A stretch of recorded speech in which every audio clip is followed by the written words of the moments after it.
ಲೋಕಾಯುಕ್ತಕ್ಕೆ ಇಡಿ ಪತ್ರ ಏನು ಬರೆದಿದೆಯೋ ಈ ವಿಚಾರಕ್ಕೆ ಕಾಂಗ್ರೆಸ್ನ ಕಡೆಯವರು ಕೆರಳಿದ್ದಾರೆ. ಇಡಿಯವರು ಲೋಕಾಯುಕ್ತಕ್ಕೆ ವರದಿ ನೋಡೋಕ್ಕೆ ಅವಕಾಶ ಇತ್ತು, ಅದನ್ನು ಬಿಟ್ಬಿಟ್ಟು ಲೋಕಾಯುಕ್ತಕ್ಕೆ ಇವರು ಪತ್ರ ಬರೀತಾರೆ ಅಂದರೆ ಏನ್ರಿ ಅರ್ಥ? ಇದಕ್ಕೆ ಮಾಹಿತಿ ಸೋರಿಕೆ ಆಗಬೇಕು, ಅವಮಾನ ಮಾಡಬೇಕು, ಇದೆಲ್ಲ ಇವರ ಉದ್ದೇಶ. ಮಾಹಿತಿ ಸೋರಿಕೆ ಹಿಂದಿನ ಉದ್ದೇಶ ಜನರಿಗೆ ಗೊತ್ತು.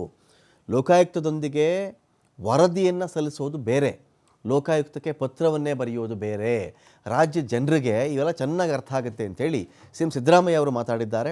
ಇಡಿ ಪತ್ರದ ವಿಚಾರಕ್ಕೆ ಡಿ.ಕೆ. ಶಿವಕುಮಾರ್ ಕೂಡ ಕಿಡಿಕಾರಿದ್ದಾರೆ. ಯಾವುದೇ ವಿಚಾರ, ಇಂಥ ವಿಚಾರಗಳು, ತನಿಖೆಯ ಮಾಹಿತಿಗಳು ಗೌಪ್ಯತೆಯಿಂದ ಕೂಡಿರ್ತವೆ, ಇದು ಗುಪ್ತವಾಗಿ ನಡೆಯಬೇಕಾಗತ್ತೆ. ಏನಾದರೂ ಇದ್ದರೆ ಕೋರ್ಟ್ಗೆ ಸಲ್ಲಿಸಲಿ, ಅದನ್ನು ಬಿಟ್ಬಿಟ್ಟು ಮಾಧ್ಯಮಗಳಿಗೆ ಬಿಡುಗಡೆ ಮಾಡ್ತೀವಿ ಅಂತ ಹೇಳಿದ್ರೆ ಹೇಗೆ?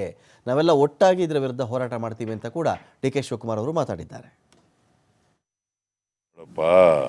ಇಡಿಯವರು ಅವರಿಗೆ ಫಸ್ಟ್ ಆಫ್ ಆಲ್ ತನಿಖೆ ಮಾಡಲಿಕ್ಕೆ ಅಧಿಕಾರನೇ ಇಲ್ಲ, ಅಧಿಕಾರ ಮಾಡ್ತಾ ಇದ್ದಾರೆ. ಯಾಕಂತಂದರೆ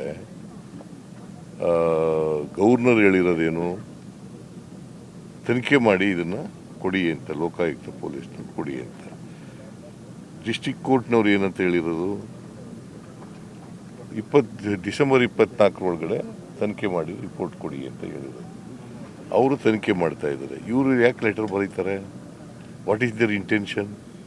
ಇಟ್ ಈಸ್ ಯಶಸ್ವಿ ಮಾಡ್ತಾ ಇದ್ದೀವಿ ಅಂತ ಅಂದ್ಬಿಟ್ಟು ಬಿಜೆಪಿಯವರು ಇಲ್ಲದ ಸಲ್ಲದ ಆರೋಪಗಳನ್ನು ಮುಂಚಿತವಾಗಿ ಮಾಧ್ಯಮಕ್ಕೆಲ್ಲ ಬಿಡ್ತಾ ಇದ್ದಾರೆ.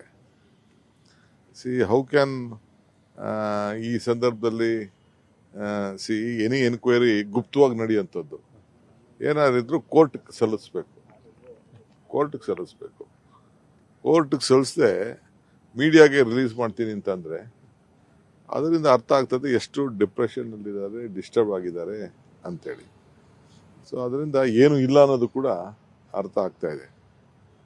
ಆದರೂ ಚಿಂತೆ ಇಲ್ಲ, ನಮ್ಮ ಡ್ಯೂಟಿ, ನಮ್ಮ ಹೋರಾಟ, ನಮಗೆ ನ್ಯಾಯಾಲಯಗಳಲ್ಲಿ ನಂಬಿಕೆ ಇದೆ.